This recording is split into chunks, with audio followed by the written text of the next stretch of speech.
시간 옳지 못한 청지기의 비유라는 제목으로 하나님 말씀 보겠습니다.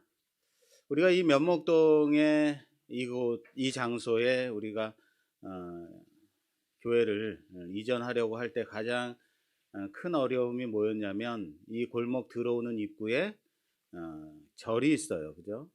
그리고 이 골목이 끝나는 반대쪽에는 안식교회가 있어요. 야, 이 가운데 교회를 세운다. 주변에 이제 선배 목사님들이나 주변에 조언을 제가 들을 때 그런 곳에는 교회가 갈 곳이 아닌 것 같아. 그 영적 전쟁이 얼마나 치열하겠어라는 말씀을 하시더라고요. 제가 많이 기도하고 다시 또 고민하고 또 매일같이 교회를 이전하기 전에 여기 와서 둘러보고 언제 목탁을 치나 계속 둘러봤습니다. 목탁을 안 치더라고요. 희한하게. 주일날도 왔습니다. 안 치더라고요. 언제 치나 잘 모르겠더라고요. 그리고는 기도 가운데 응답을 받고 결단을 했습니다. 그리고 저에게 조언해 주시는 분들께 말씀했습니다. 하나님이 참 하나님인데 어떤 영적인 것이 우리를 괴롭힐 수 있겠느냐. 이곳에 하나님의 교회가 세워지기를 하나님께서 원하시는 것 같다라고 말하고 이곳에 이전하게 되었습니다. 그리고 벌써 이미 거의 5년 가까이 지나고 있습니다. 어느 날은 주일날 예배를 드리는데 목탁 소리가 들릴 때도 있었어요. 물론 예배 드릴 때가 아니라 저는 바깥에 나가서 보니까 이상하다, 이 사람이 목탁을 치는 사람이 아닌데 왜 목탁을 치기 시작했나. 뭐예요? 영역이 떨어진 거죠. 우리로 인해 가지고 점괘가 안 봐지는 거죠. 그래서 자신도 위기의식을 느꼈나 보다 생각했습니다. 그리고 한 2달 전이었나 석 달 전이었나 소식을 들었습니다. 그 절이 팔렸다라는 얘기를 들었어요. 그리고 지난 주간에 이사가 나갔어요. 그리고 어제 지금 이 건물을 헐고 있습니다. 그러면은 우리한테 쫓겨간 건가요? 저는 이렇게 생각해요. 그분도 잘 돼서 갔어요. 여기 평당 2천만 원씩 받아서 갔답니다. 그래서 그분도 잘 받아서 갔고, 또 우리는 이제 그 앞에 절 있는 데 있죠. 거기 뒤에 교회 있어요. 이렇게 말할 필요가 없죠. 거기 이제 어떤 빌라가 세워질 건데 그 빌라 뒤에 교회예요 라고 말하면 되죠. 얼마나 감사합니까? 우리 하나님께 영광의 박수 올려드리죠. 저는 하나님께서 이렇게 우리를 위해서 행하신 일이라 믿습니다. 누구도 망하게 해서 나간 것이 아니라 잘 돼서 가고, 또한 우리 교회도 이렇게 부흥하는 것이 하나님의 뜻이라 믿습니다. 할렐루야. 오늘 이 비유는 이해하기가 참으로 난해한 비유 중에 하나예요. 어려워요. 그리고 게다가 또 이번 주에 내가 왜 이렇게 공부를 열심히 했는지 모르겠어요. 제가 공부를 열심히 하면 여러분들은 또 긴장을 하셔야 됩니다. 정신 반짝 차리고 긴장해서 우리 함께 이 본문에 대해서 좀 살펴보려고 하는데, 이런 얘기죠. 이 비유가 왜 어렵냐면 어떤 부잣집 주인에게 자기 재산을 관리하는 청지기가 있는데 그 부자 주인의 재산을 이 청지기가 자기 마음대로 허비한다는 소식을 듣고 청지기를 해고하겠다라고 통보를 해요. 그러자 청지기는 난 무엇을 해서 먹고 살아야 되는가라고 고민하다가 자신의 주인에게 빚진 자들을 이제 불러 모아요. 다 불러 모아다가 자기 마음대로 빚을 경감시켜줘요. 빚을 줄여주는 거예요. 자, 그러면 자신이 쫓겨가도, 나중에 해고를 당해서 쫓겨가도 자신을 그들이 대접해 줄 것이다. 그들이 나를 영접해 줄 것이다 라는 계획인 거죠. 내가 그들에게 선을 베풀었으니까, 그들에 있어서 내가 좋은 일을, 그들에게 있어서 좋은 일을 했으니까 그들도 나를 좋게 대해 주겠지라고 생각하고 빚을 마음대로 탕감을 시켜줘요. 경감을 해줘요. 청지기에게는 좋은 일인지 모르겠어요. 또한 빚진 자들에게는 좋은 일인지 모르겠지만 부자에게는 어떻게 되는 일이에요? 못된 일이죠. 자기 재산을 마음대로 그렇게 하니까. 빚진 자들을 불러다가 빚을 줄여주는데, 너는 빚을 얼마나 지었어? 물어봅니다. 기름 100마리요 했더니 기름 100마리 빚진 자에게는 50말로 빚을 경감해줘요. 너는 얼마 빚졌어? 했더니 밀백석이요 말하는 자에게는 그 빚을 80석으로 줄여줍니다. 무슨 말입니까? 누구에게는 50%를 깎아주고 누구에게는 20%를 깎아줘요. 기준이 없다는 얘기예요. 자기 하고 싶은 대로 자기 마음대로 그냥 막 마음대로 줄였다라는 얘기예요. 무슨 말이에요? 평소 이 청지기는 주인의 재산도 이렇게 자기 마음대로 주먹구구식으로 관리하지 않았겠는가 보여지죠. 그죠? 그런데 더 놀라운 거는 이거예요. 주인의 반응이죠. 8절. 오늘은 PPT가 나오질 못합니다. 자, 8절 제가 봉독해 드리겠습니다. 주인이 이 옳지 않은 청지기가 이를 지혜 있게 하였으므로 칭찬하였으니 이 세대의 아들들이 자기 시대에 있어서는 빛의 아들들보다 더 지혜로움이니라. 주인이 뭐 하고 있다고요? 칭찬했다라고 하고 있어요. 지금 청지기가 자신의 재산을 가지고 자기 마음대로 농락하고 있는 거예요. 그런데 주인이 뭐 했다고요? 칭찬했다고 해요. 이해가 되십니까? 맞아요. 아멘이 나오면 안 돼요. 말도 안 되는 상황인 거예요. 이 비유가 특별히 이 부분, 이 8절 때문에 더욱 우리를 헷갈리게 하는 거죠. 자, 그렇다면 이 비유를 통해서 우리는 어떤 교훈을 얻을 것인가? 여러분들은 이 비유를 보면서 우리는 어떤 은혜를 받을 것인가? 우리도 남의 재산을 마음대로 해 먹자? 회사에 취직해서 내 앞가림만 가리고 내 마음대로 하자? 이건가요? 이 청지기처럼 고용주의 눈을 속여가면서 내 마음대로 그 재산을 전용하면 뭔지 아세요? 업무상 배임죄라고 해요. 자, 업무상 배임죄는 그 피해가 적은 경우에는 5년 이하의 징역 및 1,500만 원 이하의 벌금, 피해가 큰 경우에는 10년 이하의 징역 및 3천만 원 이하의 벌금에 처한다라고 되어 있습니다. 야, 분위기가 아주 싸해지죠. 그런데 이 비유를 단지 우리처럼 문자만 보면서 이해하려고 하면 도저히 그 주인의 마음이 이 상황이 이해가 되지 않는다라는 거예요. 우리가 당시 예수님의 그 가르침을 받는 그 상황 속으로 들어가면 이해할 수 있는 힌트가 딱 나와요. 그래서 우리는 그 상황으로 2000년 전으로 가보도록 하겠습니다. 자, 여기 주인이라는 단어가 있는데, 주인이라는 단어는요, 헬라어로 큐리오스라고 합니다. 헬라어로 뭐라고요? 큐리오스. 이 큐리오스라는 단어를 사용하는데 영어에는 마스터 또는 로드 뭐냐면요, 5.123점.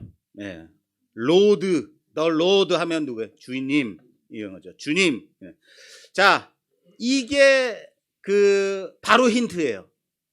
지금 이 비유가 주님께서 제자들에게 말씀해 주시는 상황인 거예요. 자, 얘들아, 한 부잣집에 청지기가 있는데 그 주인의 재산을 자기 마음대로 허비하는 청지기가 있다라고 말씀을 시작하시는 거예요. 여기에서 우리말 성경에서는 주인이라고 되어 있는 단어가 마스터 또는 로드, 헬라어로는 뭐라고요? 큐리오스라는 단어를 사용하고 있습니다. 주님께서 제자들에게 주인과 청지기에 대해서 말씀을 하시다가 주님께서 제자들을 향해서 얘들아 하고 또 말씀해 주시는 상황, 그것을 연상해 보라고요. 보이십니까? 아직 2000년 전으로 못 들어가셔서 그래요. 그 상황으로 가보라고요. 자, 이 본문 이렇게 문단을 잘라서 보시면 이해가 돼요. 그러면 아주 쉬운 본문이 됩니다. 1절부터 7절까지 잘라서 보시고요. 그게 첫 번째 문단, 두 번째 문단은 8절에서 13절까지. 그래서 7절이 어떻게 끝나요? 또 다른 이에게 이르되 너는 얼마나 빚졌느냐? 이르되 밀백석이니이다. 이르되 여기 내 증서를 가지고 80이라 쓰라 하였는지라 하고 7절이 딱 끝나요. 여기까지가 첫 번째 문단. 뭐냐면 1절부터 7절, 이 불의한 청지기 비유는요 1절부터 7절까지예요. 거기가 첫 번째 문단이에요. 그래서 예수님께서 제자들에게 이런 비유, 이런 청지기가 있었는데 청지기가 자기 빚진 자들을 불러다가 자기 주인에게 빚진 자들을 불러다가 50으로 80으로 깎아줬다라는 말씀을 해주시는 부분이 첫 번째 단락. 그리고 자, 어려운 부분 8절. 8절 어떻게 되어 있습니까? 주인이 이 옳지 않은 청지기가 이를 지혜 있게 하였으므로 칭찬하였으니 이 세대의 아들들이 자기 시대에 있어서는 빛의 아들들보다 지혜로운이니라 라고 말하고 있어요. 여기부터 13절까지가 새로운 단락이에요. 무슨 말이냐면요, 1절부터 7절까지는 비유를 설명해 주시는 거고 8절부터 13절까지는 예수님이 이 비유에 대한 내용을 제자들에게 설명해 주시는 장면이에요. 우리말 성경에는 주인이라는 단어와 주님이라는 단어가 다른 단어로 사용되고 있죠. 그런데 영어에는, 헬라어에는 주인과 주님이 똑같은 단어예요. 로드, 마스터, 큐리오스 다 똑같은 말이에요. 이 로드라고 하면은 주인이라고 말할 수도 있고 주님이라고 말할 수도 있어요. 큐리오스, 주인, 주님 똑같은 단어예요. 아시겠어요? 이게 힌트예요.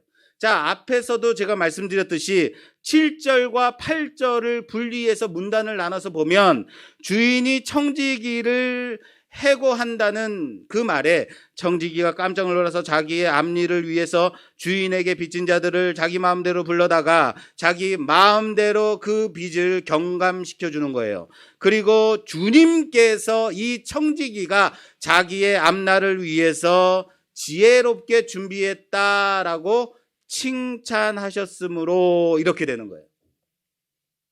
자, 다시 말해서 그게 뭔데요? 여러분들이 이해를 못하신 것 같아서 8절을 제가 의역하면 이렇게 돼요. 8절에 칭찬했다라는 대상은 주인이 아니라 누구라고요? 주님이라고요. 주님. 네. 부잣집 주인이 아니라 예수님께서 이 청지기를 칭찬해 주셨다라는 말이 돼요. 그래서 제가 8절을 다시 의역해서 말씀해 드리면 주님께서 이 옳지 않은 청지기가 자신의 앞날을 위해서 이를 지혜롭게 함을 칭찬하셨다. 그리고 제자들을 보시면서 얘들아 봐라, 이 세대의 아들들이 자신들의 앞날을 위해서 얼마나 지혜로운지 아니? 빛의 아들들과 잽이 되는지 아니? 또 이렇게 말하고 말았네요, 제가. 네, 저희 집사람이 꼭 당신이 말하면 꼭 예수님도 아주 경망스럽고 하나님이 너무 깡패 같아. 우리 그 노진대 장로님처럼 그렇게 말씀하시니라 이러면 거룩해지는데 저는 흉내도 못 내겠네요. 네, 하나님이 거룩하신데 참 죄송합니다. 자, 잽이라는 단어는 취소. 자, 그러니까 이 비유를 불의한 청지기처럼 너희도 그렇게 사기치면서 살아라 이거예요. 그렇게 가면 안 된다라는 거예요. 너희도 불의한 청지기처럼 살아라가 아니에요. 세상 사람들이 자신의 앞날을 위해서 얼마나 수단과 방법을 가리지 않고 그렇게 치열하게 준비하는지 아느냐라는 거예요. 너희들은 빛의 자녀들로서 얼마나 하나님의 나라를 준비하며 살아가고 있느냐로 가야 된다라는 거예요. 그래서 너희가 하나님의 나라를 위해서 무엇을 준비하느냐? 불의한 재물로 친구를 사귀어라. 이 부분으로 가야 되는 거예요. 자, 주님이 이 청지기에 대해서 칭찬하셨다. 무엇을 칭찬하신 거예요? 자기 앞가림이요? 주인의 재산을 자기 마음대로 막 엉망으로 횡령 또는 배임한 거요? 아니죠. 뭐예요? 주인이 청지기를 해고하겠다고 하자 청지기가 나는 이제 어떻게 살아야 될까 고민하다가 그리고 이러면 되겠구나 하고 준비를 하는 거예요. 무엇을 준비해요? 그렇죠. 자신이 해고를 당한 그 후에 그때를 준비하는 거예요. 그 때를 준비하는 거예요. 그걸 칭찬하시는 거예요. 이 청지기가 주님께 칭찬받은 것은 제 주인의 재산을 마음대로 횡령하고 자기 마음대로 쓴 게 아니라 다른 게 아니에요. 자신의 때를 알고 그 때를 대비했다라는 그것뿐인 거예요. 다른 데 갔다가 은혜 받지 마세요. 칭찬받은 것은 때를 준비한 거예요. 그래서 이 세대의 아들들이 자기 시대에 대해서는 빛의 아들들보다 더 지혜롭다라고 말씀하시는 부분이 그거예요. 이 세대의 아들들이 자기 앞날을 위해서 때를 알고 준비하는데 너희들은 왜 그러고 있느냐라고 가야 된다는 거예요. 잘 기억하십시오. 다른 것 칭찬하신 거 아니에요. 이 시대를 살아가는 자신의 때를 대비하는 그 자세, 그걸 칭찬한 거예요. 그런데 여기서 제가 하나 더 살펴보고 싶은 게 있어요. 이 세대의 아들들이 자기 시대에 대해서 있어서는 빛의 아들들보다 뭐라고 하냐면 지혜롭다라고 해요. 지혜롭다. 그래서 지혜롭다라는 것이 우리가 좋은 말 같아가지고 이 청지기 자체를 칭찬했구나로 우리가 자꾸 오해한다는 거예요. 자, 이 지혜롭다는 단어가 또 나오는 부분이 누가복음에 있어요. 이 지혜롭다라는 단어가 또 나오는데 그 부분이 12장. 우리 좀 찾아서 읽어주세요, 엄집사님. 12장 41절에서 43절. 누가복음 12장 41절에서 43절 말씀. 베드로가 여짜오되 주께서 이 비유를 우리에게 하심이니까 모든 사람에게 하심이니까 주께서 이르시되 지혜 있고 진실한 청지기가 되어 주인에게 그 집 종들을 맡아 때를 따라 양식을 나누어 줄 자가 누구냐? 주인이 이를 때에 그 종이 그렇게 하는 것을 보면 그 종은 복이 있으리로다. 아멘. 여기 지혜롭고 진실한, 그죠? 지혜롭고, 이 단어가 16장에 우리가 오늘 본 본문에 나오는 지혜롭다라는 단어와 같은 단어예요. 그런데 여기 지혜롭고 진실한 청지기라고 말하는데 이 진실한이라는 단어도 헬라어로 피스토스, 신실한 청지기다라고 말하고 있어요. 그래서 신실한 청지기, 그 앞에 지혜롭고, 그러니까 지혜롭고 신실한 청지기가 되어라고 표현하고 있는 거예요. 여러분 딱 뭐가 오지 않습니까?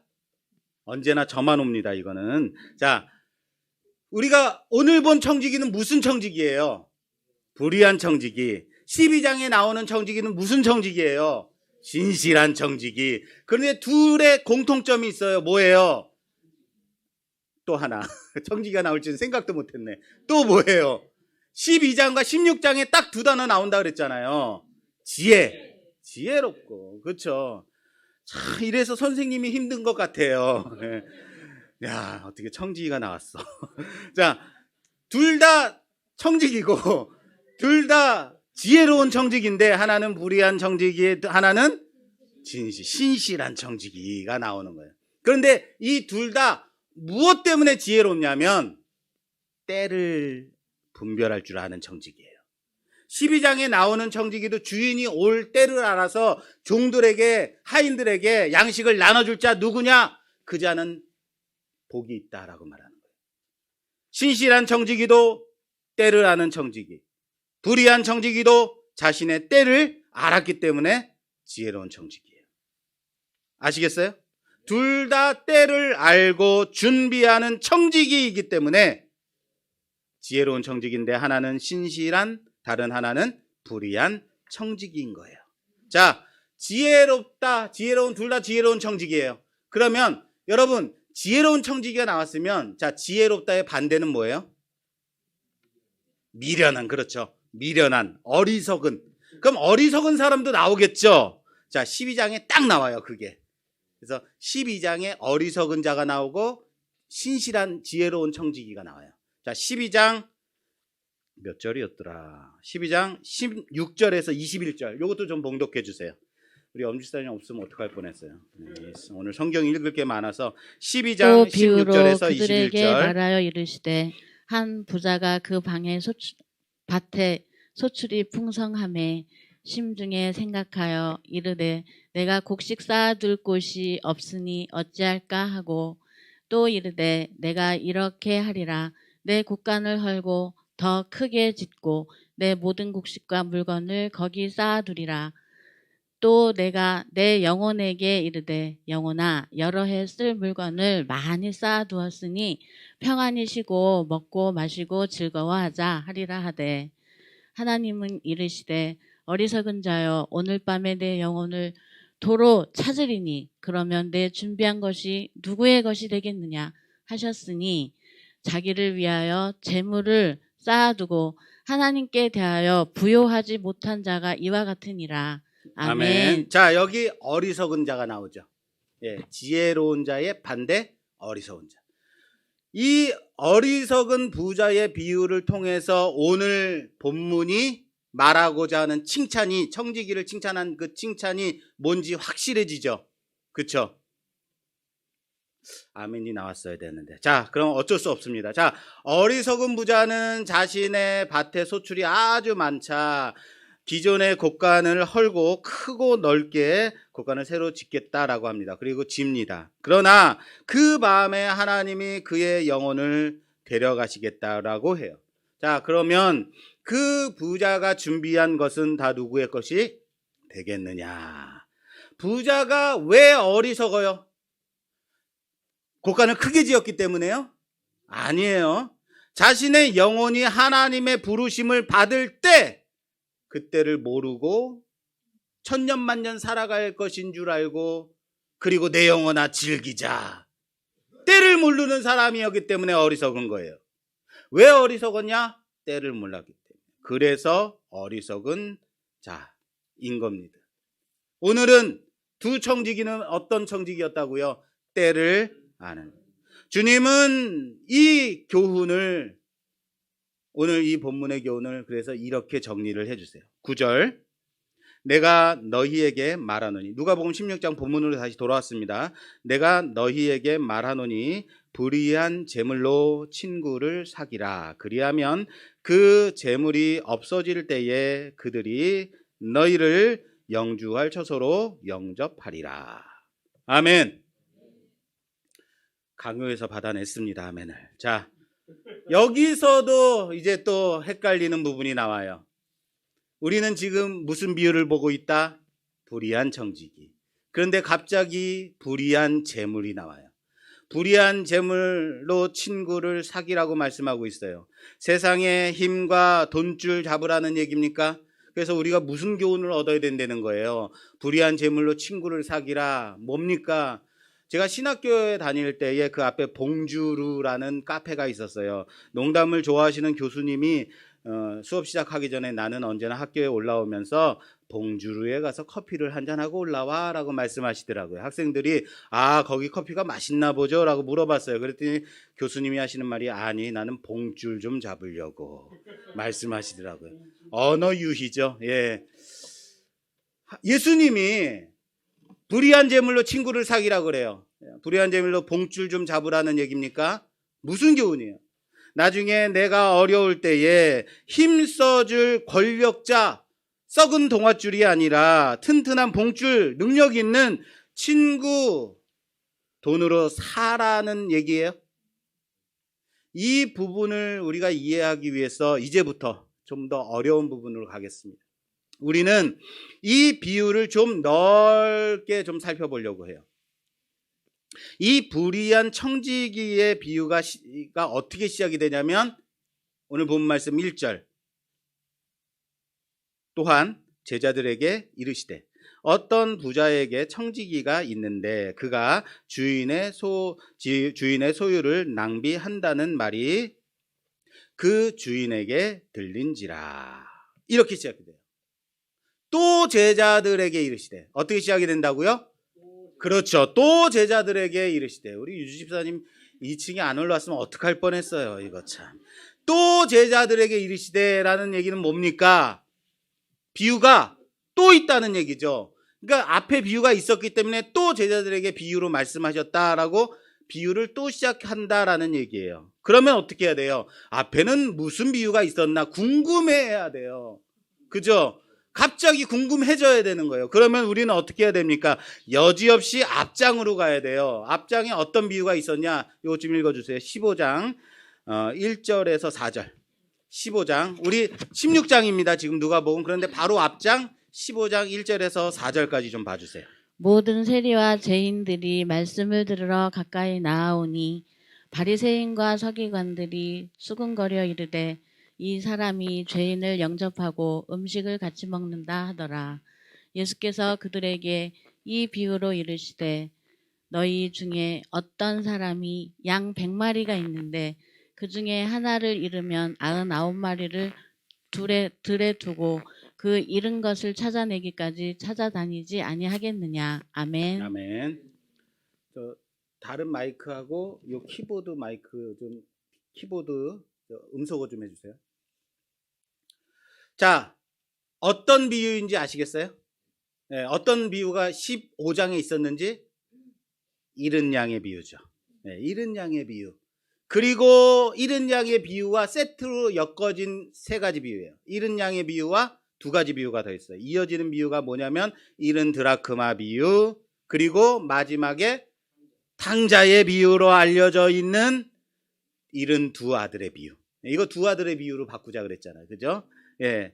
자, 이 비유들은 우리가 이미 살펴봤습니다. 설교를 통해서 예수님의 비유 살펴봤어요. 자세히 다시 그때 어떤 말씀이셨지라고 되짚고 싶으신 분들이 있다면 물론 그럴 리는 없겠지만 갑자기 혹시 성령의 감동하심으로 여러분들 갑자기 궁금해라는 생각이 든다면 유튜브에 가서 예수님의 비유 첫 번째 에피소드 믿지는 잔치 편을 살펴보시면 됩니다. 그러면 그거 같이 보시는 게 좋아요. 이어지는 비유이기 때문에. 자, 이 비유들에서 이 세 가지 비유들에서 집중해야 되는 것이 뭐라 그랬어요? 양입니까? 드라크마입니까? 아니요. 양 아니에요. 잃어버린 드라크마 아닙니다. 잃은 아들. 우린 탕자에만 집중했죠? 아니죠. 잃은 양을 찾는 목자. 잃은 드라크마를 찾는 여인, 아들을 기다리는 아버지에 집중하라라고 말씀드렸습니다. 그 에피소드 꼭 들으셔야겠어요. 괜히 다른 데 가서 은혜 받지 마십시오. 예, 추석 달 밝은 밤에 보름달 보라고 달 참 밝지라고 거기에 감동받으라고 했더니 그 달을 가리키는 손가락을 보면서 여기에 낀 반지는 몇 캐럿이냐, 금이냐, 은이냐, 손가락이 참 길어서 피아노 잘 치겠네. 이런 거 은혜 받지 말라고요. 아시겠죠? 자, 오늘 우리가 보는 불의한 청지기 비유는 15장의 잃은 양 비유, 잃은 드라크마 비유, 잃은 두 아들 비유를 주님께서 말씀하신 후에 바로 이어서 또 이르시되 또 제자들에게 이르시되로 이어지는 비유인 거예요. 그냥 막 갖다 붙인 비유들이 아니라는 겁니다. 의도성이 있다라는 거예요. 실제로 이게 뭐가 그렇게 이어지는 게 중요하냐? 자, 실제로 앞장 마지막 비유 뭐죠? 두 아들의 비유. 두 아들의 비유에서 둘째 아들이 아버지에게 재산을 달라 그래서 그 재산을 가지고 외국으로 멀리 나갑니다. 멀리 나가서 뭐 했어요? 그렇죠. 15장 13절에 이렇게 돼 있어요. 그 후 며칠이 안 돼요. 둘째 아들이 재물을 다 모아가지고 먼 나라에 가 거기서 허랑방탕하여 그 재산을 낭비하더니. 재산을 뭐 했다고요? 낭비했다. 그리고 오늘 불의한 청지기에도 이 단어가 딱 나와요. 1절.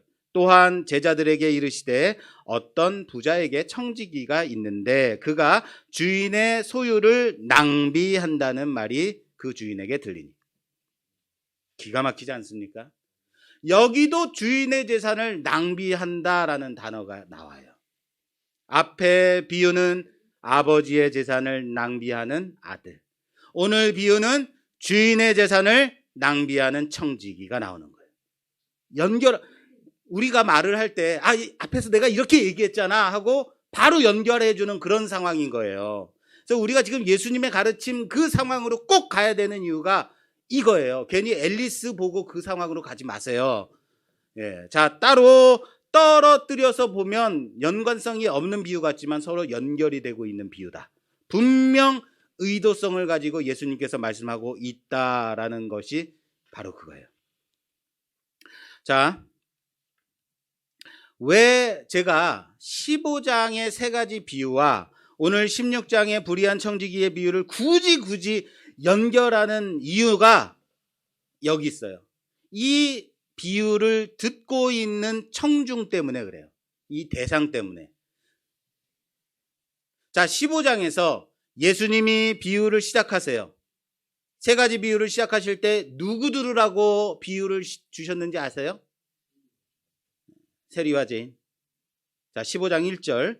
모든 세리와 죄인들이 말씀을 들으러 가까이 나아오니 바리새인들과 서기관들이 수군거려 이르되 이 사람이 죄인을 영접하고 음식을 같이 먹는다 하더라. 예수께서 그들에게 이 비유로 이르시되. 누구 들으라는 거예요?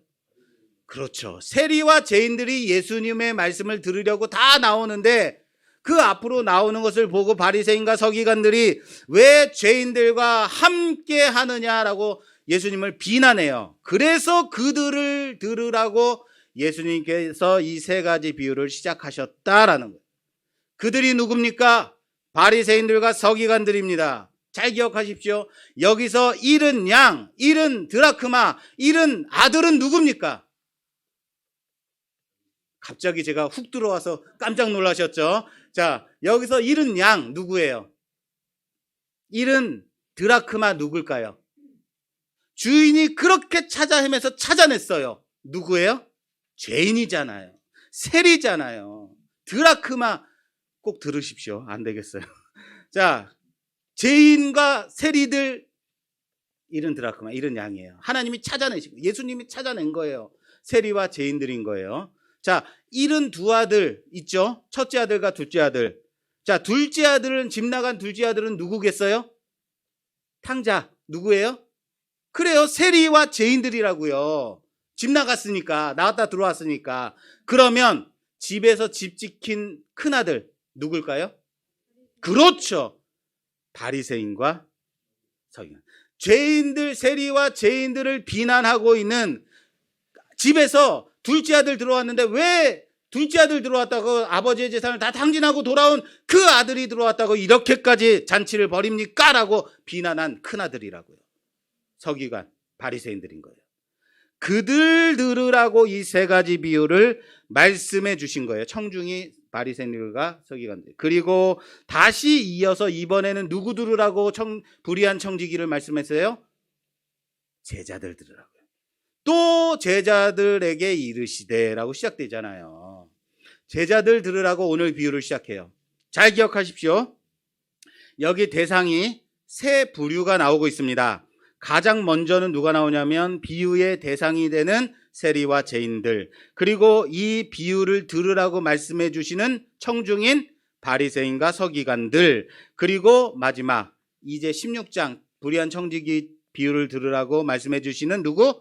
제자들. 이렇게 세 부류가 나와요. 그런데 제자들에게 불의한 재물로 친구를 사귀라 라고 말씀하세요. 이 불의한 재물 그리고 친구, 이 두 가지가 해결이 되면 오늘 설교가 이제 끝나는 거예요. 조금만 참고 집중하십시오. 차는 조금 이따 부르십시오. 자, 비유가 불의한 청지기에서 뭐로 넘어가고 있어요? 오늘 제가 훅 들어와서 여러분들이 놓치면 큰일 납니다. 오늘 설교는 제발 부탁입니다. 3번씩 들으십시오. 자, 불의한 청지기에서 어디로 갔어요? 불의한이 재물로 왔잖아요. 불의한 재물로 왔어요. 옮겨왔어요. 재물이 불의한 겁니까? 여러분, 재물이 불의해서 여러분들 재물 막 갖다 버립니까? 그럴 때는 꼭 저한테 버리십시오. 예. 재물에는 불의하고 의로운 게 있어요, 없어요? 가치 중립적인 거예요. 여러분들은 그래서 불의하기 때문에 하나님께 막 헌금 드리고 그래요? 아니잖아요. 가치 중립적인 것이 물질이에요. 그런데 재물이 갑자기 불의한 재물이 되어버렸어요.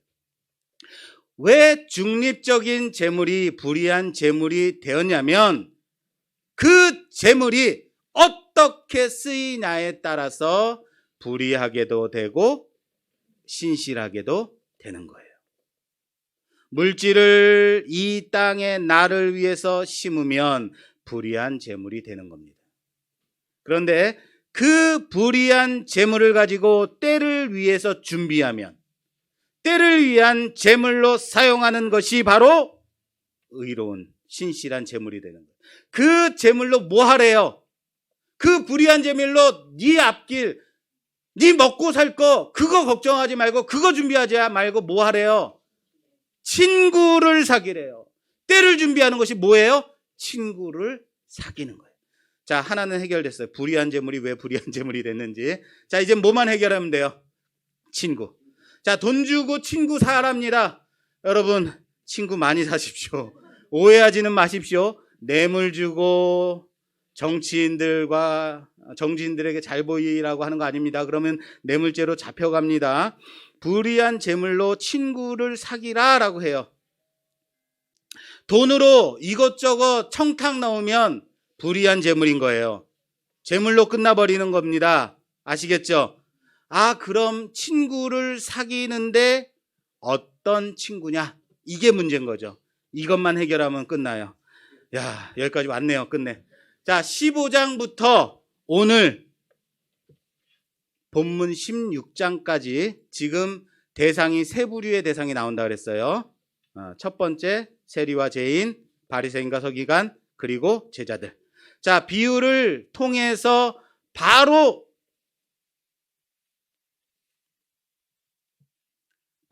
누가 첫 번째 세 가지 비유를 통해서 누구 들으라고 했어요?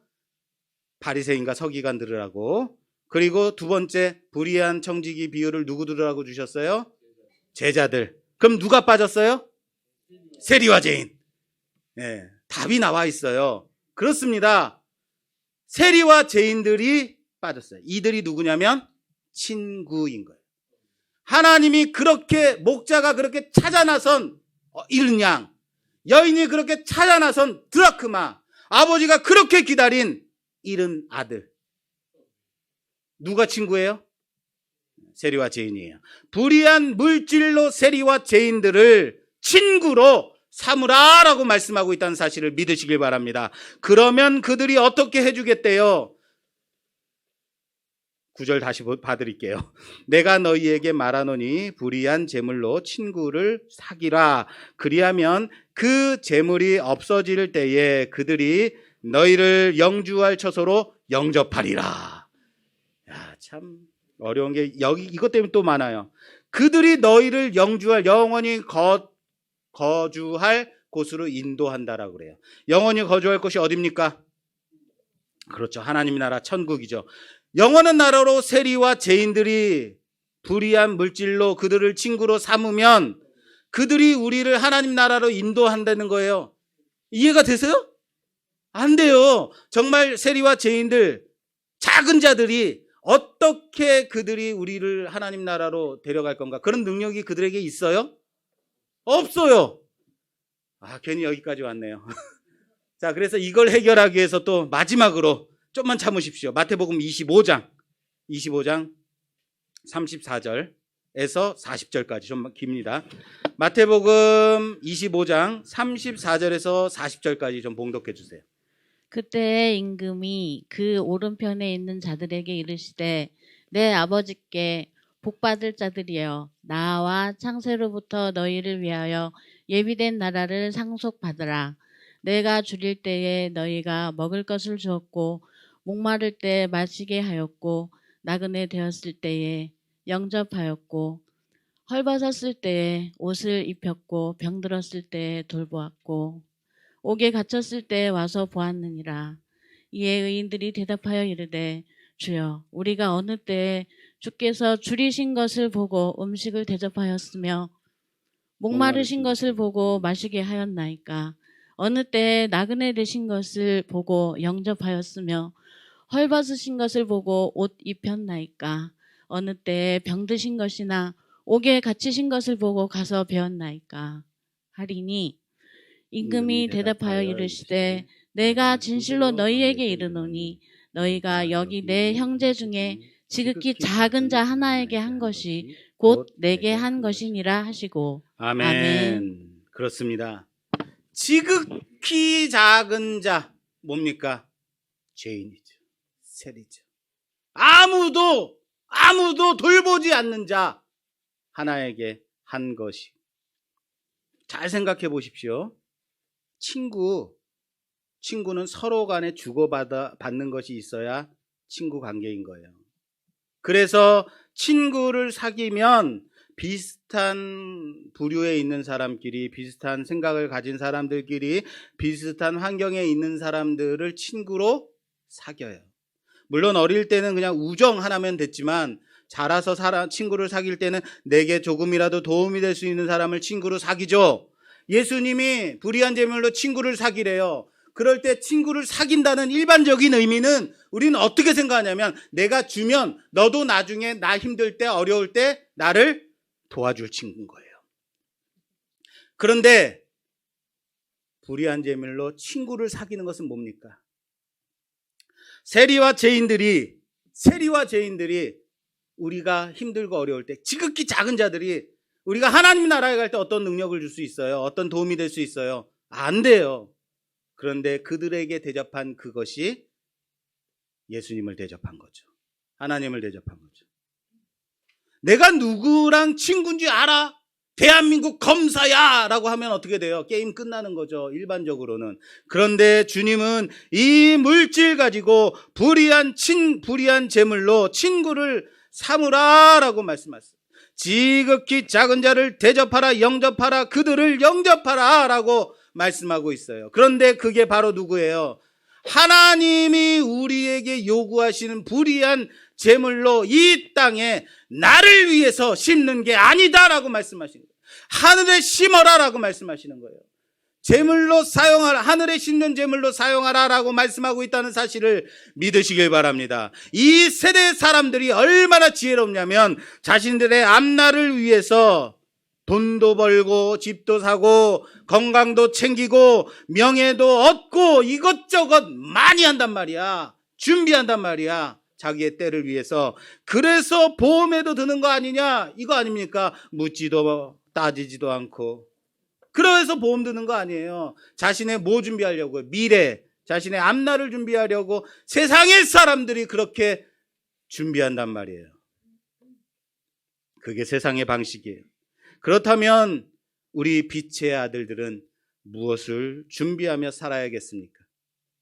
오늘 주님의 비유를 통해서 그것을 배우게 되죠. 불의한 제물로 이 땅에 심는 게 아니다. 이 목적이 다르다라는 거예요. 나를 위해서, 내 자신을 위해서, 내 앞날을 위해서, 내 인맥을 위해서 불의한 제물을 사용하는 것이 아니다라는 거예요. 그건 세상의 방식이다. 세상의 사람들이다. 하늘을 바라보며 하늘에 심는 자들이어야 한다라는 사실을 믿으시길 바랍니다. 왜요? 우리는 그 때를 준비하며 바라보며 살아가는 자들이기 때문이라는 거예요. 그래서 나보다 연약한 사람들, 비천한 사람들, 내 삶에 아무런 도움이 되지 않는다고 생각되는 그런 사람들, 그들을 진실한 마음으로 친구로 사귀라, 대접하라, 영접하라라는 말인 거예요. 여러분 직장에 다녀도 돈을 벌려는 목적으로 다니는 것이 아닙니다. 우리 믿는 자들은 그 때를 준비하는 자들로 감당해야 된다는 사실을 믿으시길 바랍니다. 안마를 할 때도, 상담을 하고 누군가를 가르칠 때도 이것을 통해서 내가 돈을 축적해야지라는 목적이 우리는 아니어야 돼요. 하나님 나라에 심는 자들로, 하늘에 심는 자들로 세워지는 여러분 되시기를 주님의 이름으로 부탁합니다. 그래서 오늘 비유의 결론이 여기까지 왔어요. 자, 오늘 마지막 결론 짓고 마무리 짓겠습니다. 16장 오늘 마지막 절이죠. 11절에서 13절 너희가 좀 읽어주세요. 너희가 만일 불의한 재물에도 충성하지 아니하면 누가 참된 것으로 너희에게 맡기겠느냐. 너희가 만일 남의 것에 충성하지 아니하면 누가 너희의 것을 너희에게 주겠느냐. 집 하인이 두 주인을 섬길 수 없나니 혹 이를 미워하고 저를 사랑하거나 혹 이를 중히 여기고 저를 경히 여길 것임이니라. 너희는 하나님과 재물을 겸하여 섬길 수 없느니라. 아멘. 아멘. 섬길 수도 있는 거가 아니에요. 섬길 수 없는 겁니다. 자, 오늘 본문 비유의 결론이 11절에 13절이에요. 보세요. 불의한 재물에 충성하는 자에게는 참된 것으로도 맡기겠다라고 하시죠. 불의한 재물로 불의하게 사용하면 안 되죠. 불의한 재물을 신실하게 하나님이 원하시는 바대로 사용하는 자들에게 참된 것을 맡기신다는 사실을 믿으시길 바랍니다. 지금까지 구구절절히 말씀드렸으니까 물질에 충성하라는 얘기 아닙니다. 오해하지 마십시오. 우리가 사용하는 재물을 하나님이 원하시는 대로 사용하는 자에게 하나님이 참된 것으로 맡기시겠다라는 사실을 믿으시길 바랍니다. 그러면서 이어지는 결론이 집 하인이 두 주인을 섬길 수 있다 없다? 없다. 이를 미워하고 저를 사랑하거나 이를 경히 여기고 저를 중히 여긴다라고 말씀하세요. 여기 눈에 확 들어오는 단어가 있어요. 섬긴다라고 하는데 미움과 사랑이라는 단어가 들어요. 섬기면 그냥 섬기면 되잖아요. 근데 집 주인을 하인이 두 주인을 섬길 수 없다. 섬길 수 없다. 한 사람은 미워하고 한 사람은 사랑하기 때문이다라고 말하고 있어요. 그죠? 자, 섬김은 단지 내가 낮은 자리에서 그냥 누군가를 높이면 되는 거 아니에요? 그런데 여기에 굳이 미움이라는 단어와 사랑이라는 단어를 등장시키고 있다는 거예요. 이게 왜 섬김에 사랑이 있는가? 섬김은 다시 말해서 사랑이다라는 얘기예요. 제가 이렇게 설명드릴게요. 제가 아내에게 여보, 내가 당신을 첫 번째로 사랑해. 그러면 아내가 와, 내가 첫 번째다. 정말 좋다 이럴까요? 네, 그럴 리가 없죠. 바로 이렇게 싸댈 겁니다. 그럼 둘째는 옆집 아줌마야? 셋째는 직장 여직원이야? 우리가 물질과 하나님을 함께 섬길 수 없는 원리가 바로 여기에 있는 거예요. 아시겠어요? 하나님, 내가 하나님을 첫 번째로 사랑해요. 그리고 두 번째는 물질을 사랑해요. 이러면 얼마나 좋겠어요. 그런데 섬김이라는 것은 미움과 사랑이라는 거예요. 아시겠죠? 그래서 한 종이 두 주인을 섬길 수 없다라고 말씀하고 있다는 사실을 믿으시기 바랍니다. 오늘 이 비유를 통해서 그리스도인의 물질에 대한 자세와 태도가 어떠해야 되는지 살펴봤습니다. 물질은 단지 가치 중립적인 거예요. 그냥 두십시오. 중립적으로 두십시오. 그것을 어떻게 사용하느냐에 따라 우리가 물질을 섬기는 자가 될 것인지, 그래서 만몬신을 섬기는 자들이 될 것인지, 하나님을 섬기는 자가 될 것인지 결정해야 될 때입니다.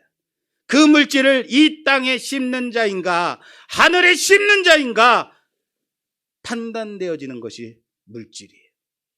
세상 사람들도 자신의 앞날을 위해서 그렇게 지혜롭게 수단과 방법을 가리지 않습니다. 그러나 하나님의 자녀들, 빛의 자녀들은 과연 그때를 얼마나 준비하며 하나님의 나라를 얼마나 살아가고 있는지 하늘에 심는 자들로 살아가고 있는지 점검해 봐야 될 것임을 믿으시길 바랍니다. 우리가 불의한 재물을 하나님 원하시는 대로 관리할 수 있는 청지기인가? 그렇다면 하나님은 참된 것으로 우리에게 더욱 맡기신다는 사실을 믿으시길 바랍니다. 하나님을 섬기는 신실한 청지기로, 하나님을 섬기는 신실한 빛의 아들로 우리에게 맡겨진 시간과 물질과 모든 여건들을 하나님이 원하신 대로 사용하는 우리가 되기를 주님의 이름으로 축원합니다. 이 땅에 심지 말고 하늘을 심는 자들로, 그 때를 준비하는 자들로 살아가는 우리 모두가 되기를 주님의 이름으로 축원합니다. 축원합니다.